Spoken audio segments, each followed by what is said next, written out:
वैसे तो पूरी दुनिया में अयोध्या को भगवान राम के कारण पहचाना जाता है, लेकिन कोरिया के लोगों का अयोध्या से जुड़ाव का एक अन्य कारण भी है।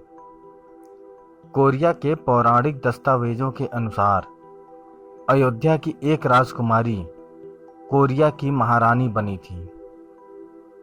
कोरिया के पौराणिक इतिहास में यह बात दर्ज है कि करीब 2000 साल पहले अयोध्या की राजकुमारी सूरी रत्ना नीहू वांग ओक योता यानी अयोध्या से दक्षिण कोरिया के योंगसांग प्रांत में स्थित किम्हए शहर में आ गई थी। मंदारिन भाषा में लिखे कोरिया के पौराणिक दस्तावेज सामगुक यूसा में उल्लिखित कथा के अनुसार अयोध्या की राजकुमारी के पिता को स्वप्न में स्वयं ईश्वर प्रकट हुए और उन्होंने राजकुमारी के पिता से कहा कि वह अपने बेटे और राजकुमारी को विवाह के लिए किम्हए शहर भेजे, जहां सूरी रत्ना का विवाह राजा सुरो के साथ संपन्न होगा। 16 वर्ष की उम्र में राजकुमारी सूरी रत्ना का विवाह किम्हए राजवंश के राजकुमार सुरो के साथ संपन्न हुआ। किम्हए राजवंश के नाम पर ही वर्तमान कोरिया का नामकरण हुआ है। कोरिया के लोगों का मानना है कि सूरी रत्ना और राजा सुरो के वंशजों ने ही 7वीं शताब्दी में कोरिया के विभिन्न राजघरानों की स्थापना की थी। इनके वंशजों को कारक वंश का नाम दिया गया है, जो कि कोरिया समेत विश्व के अलग अलग देशों में उच्च पदों पर आसीन है। कोरिया के एक पूर्व राष्ट्रपति भी इसी वंश से संबंध रखते हैं। यूं तो कोरिया के इतिहास में अनेक महारानियों का नाम दर्ज है, लेकिन सभी में से सूरी रत्ना को ही सबसे अधिक आदरणीय और पवित्र माना गया है, जिसका कारण ये था कि उनकी जड़ें भगवान राम की नगरी अयोध्या से जुड़ी हुई थी।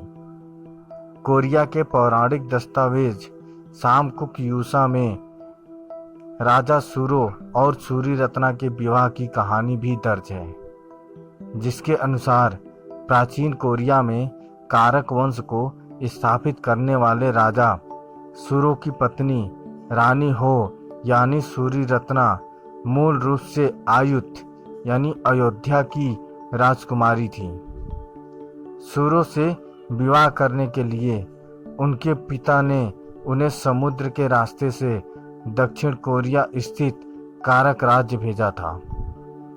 आज की तारीख में कोरिया में कारक गोत्र के तकरीबन 60 लाख लोग स्वयं को राजा सुरो और अयोध्या की राजकुमारी का वंशज मानते हैं।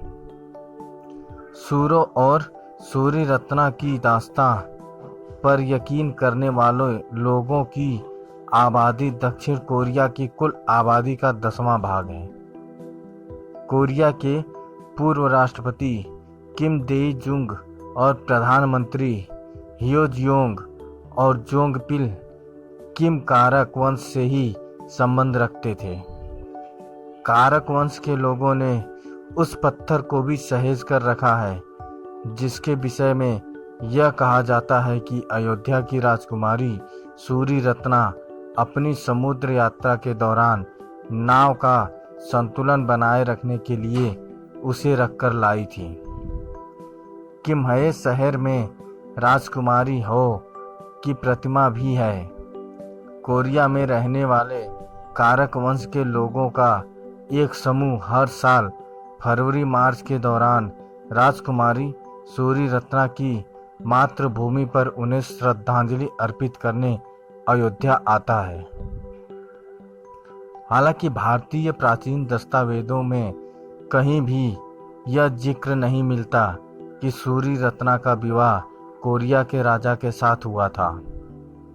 हालांकि उत्तर प्रदेश के पर्यटन विभाग के एक ब्रोशर में कोरिया की रानी का जिक्र है। भारतीय दस्तावेजों में भी इस बात का कोई प्रमाण नहीं है कि राजकुमारी सूरी रत्ना का संबंध भगवान राम के वंश से था।